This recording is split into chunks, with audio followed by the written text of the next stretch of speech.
ఏ సాయి సాయి ఇక్కడదా. చెప్పే ఏంటిది? మంచిగా చదువుకుంటున్నావా? మంచిగా చదువుకుంటున్నా. ఇప్పుడు నువ్వు ఎన్నో తరగతి? 10వ తరగతి చదువుతున్నా. 10వ తరగతా? నేను కూడా సార్నే, నీకు తెలుసు కదా. అంటే మీ స్కూల్లో చెప్పా కానీ వేరే వాళ్ళ స్కూల్లో చెప్తా. నేను కూడా సార్నే, తెలుసు కదా, కెమిస్ట్రీ సార్ని కదా. నీకు ఒక క్వశ్చన్ అడుగుతా, చెప్తావా? అడుగు, చెప్తా. సాగే గుణము దేనికి ఉంటుంది? టీవీ సీరియల్లోకి ఉంటుంది.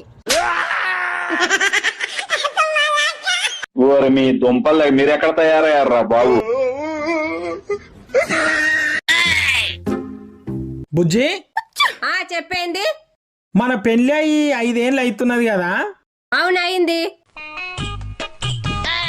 ఏం ఆలోచిస్తున్నావు?